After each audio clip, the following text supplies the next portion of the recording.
आज हम आपको महाद्वीपों की उत्पत्ति के विषय में बताएंगे। इन जो वर्तमान में हम महाद्वीपों का रूप देखते हैं, जब पृथ्वी का निर्माण हुआ था उस समय पर ये रूप महाद्वीपों का नहीं था। पहले जब महाद्वीपों के निर्माण से पहले पृथ्वी का जो रूप था वो कुछ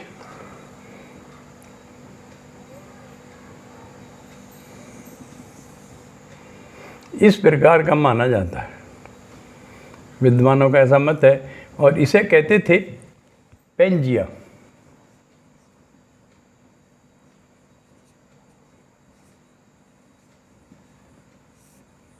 इस पेंजिया के लगभग बीचों बीच इस तरह से एक समुद्र था।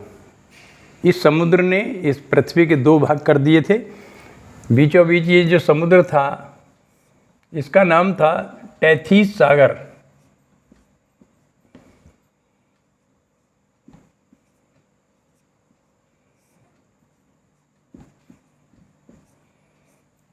और इस टेथिस सागर को भूद्रोणी भी कहते थे।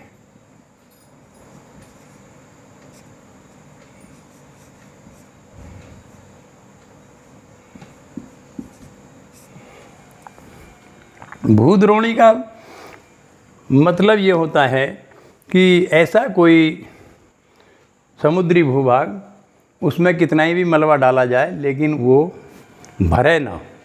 ये जो टेथिस सागर था इसमें दक्षिण से भी और उत्तर से भी, उत्तर का जो भाग था इसका नाम था अंगारा लैंड,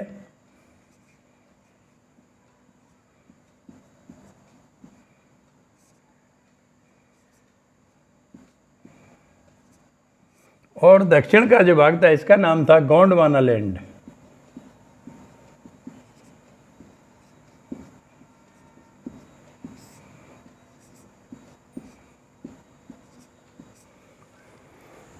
उत्तर और दक्षिण से बहुत सारी नदियां इस टेथिस सागर में जाकर गिरती थीं।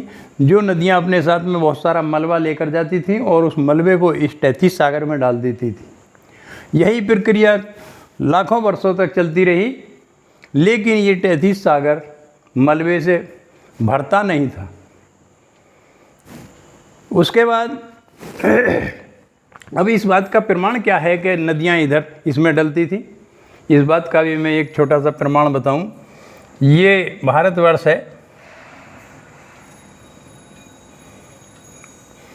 और इस भारतवर्ष में गंगा नदी है जो इस तरह से बहती है। यहाँ पर गंगा नदी के मार्ग में एक पहाड़ी है, उसका नाम है राजमहल की पहाड़ी।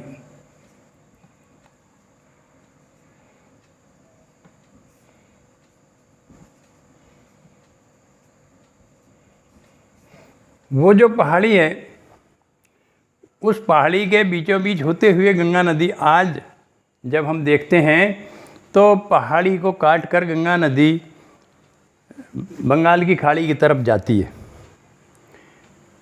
यदि ये माना जाए कि गंगा नदी जैसे आज उत्तर से दक्षिण को बहती है इसी तरह बहती थी, तो जब मानो ये कोई नदी चल रही है और रास्ते में ये पर्वत आया तो नदी का पानी शुरू में थोड़ा ही इसमें आर पार सुराख कर देगा, या पानी कोई इस तरह से ऊपर चढ़कर नहीं चलता है।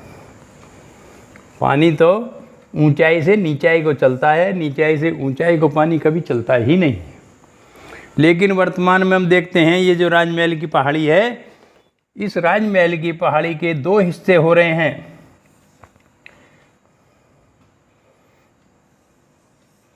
और बीच में से ऐसे गंगा नदी निकल रही है। ऐसा जब भी संभव है कि ये गंगा नदी कभी दक्षिण से उत्तर की तरफ चली हो। तो जब ये दो भूभाग थे, ये भारत लगभग यहाँ को पड़ता है, तो ये गंगा नदी दक्षिण से उत्तर चलकर इस तरह इस टेथिस सागर में गिरती थी। लेकिन जब यहाँ पर पर्वत बन गया तो ये गंगा नदी उत्तर से दक्षिण को बहने लगी तो ये जो राजमहल की पहाड़ी है, इसमें पहले से ही गंगा नदी के प्रवाहित होने का रास्ता बना हुआ था। तो पहले गंगा नदी उत्तर को बहती थी, लेकिन जब यह ऊंचा हो गया तो फिर ये दक्षिण को बहने लगी। ये इस बात का प्रमाण है। दूसरी बात एक और मैं बताऊं,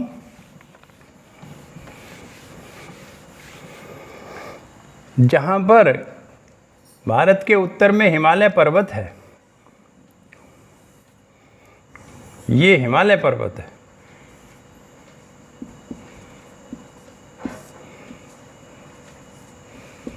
ये जो हिमालय पर्वत है, इसकी जो चोटियाँ हैं, उन चोटियों पर ऐसे जीवों के अवशेष मिलते हैं, ऐसे जीवों के शरीर के ढांचे आज भी मिलते हैं जो जीव कभी समुद्र में ही पैदा होते हैं, दूसरे स्थानों पर पैदा होते ही नहीं हैं।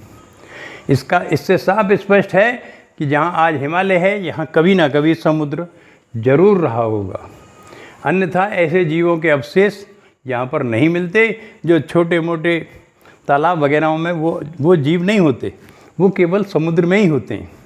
इसका मतलब यहाँ कभी ना कभी समुद्र था। अब आगे की कहानी सुनिए। ये जो दो भूभाग थे, अंगारा लैंड और गोंडवाना लैंड, इस पृथ्वी में अंदर बहुत सारी ऐसी शक्तियाँ हैं जो कार्य करती रहती हैं।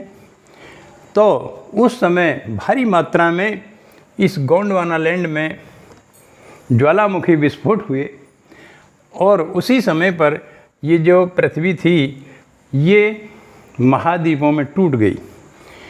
तो हुआ ये जो गोंडवाना लैंड है, ये तो यहीं पर रुका रहा, नहीं, अंगारा लैंड यहीं पर रुका रहा और गोंडवाना लैंड उत्तर की तरफ खिसकना चालू हो गया।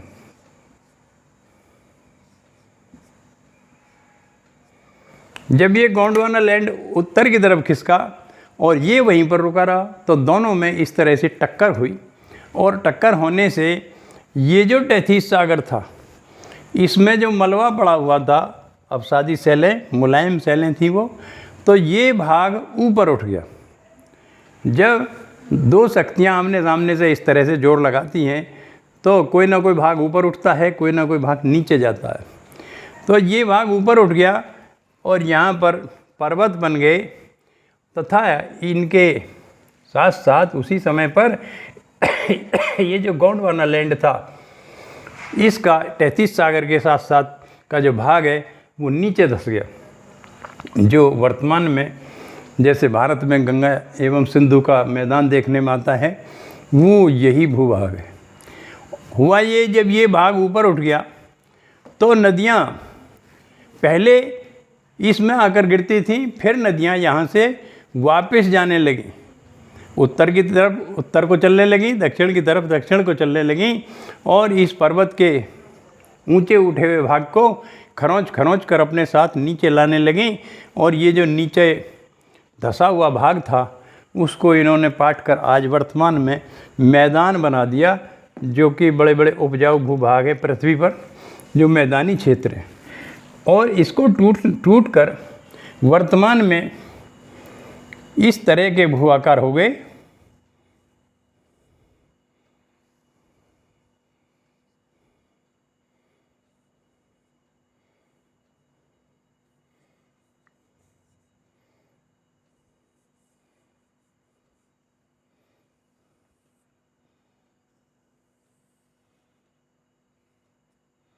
ये दक्षिणी अमेरिका बन गया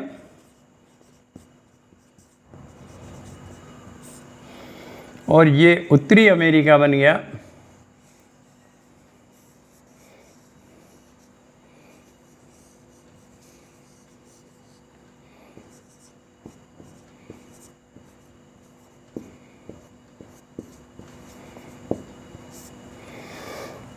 और इसी तरह इधर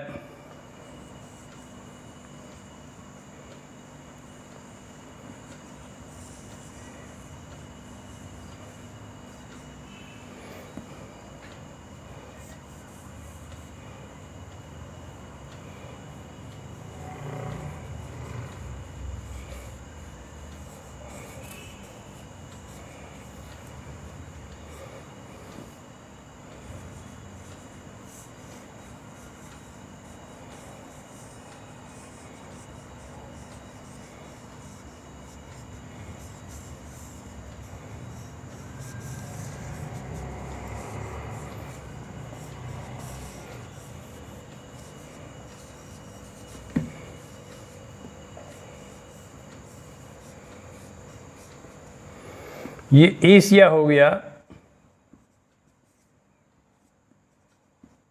ये यूरोप, ये अफ्रीका महाद्वीप,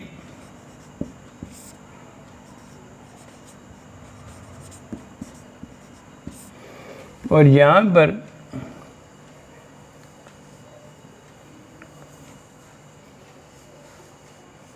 ऑस्ट्रेलिया महाद्वीप बने।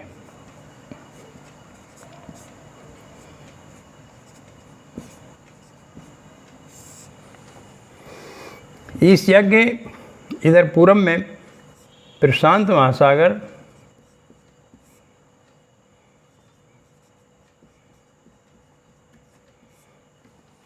यहाँ भारत के दक्षिण में हिंद महासागर,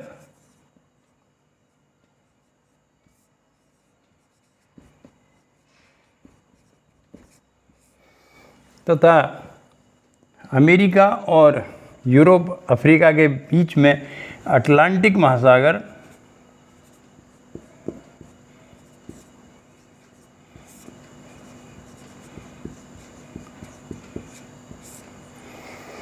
इनका निर्माण हुआ।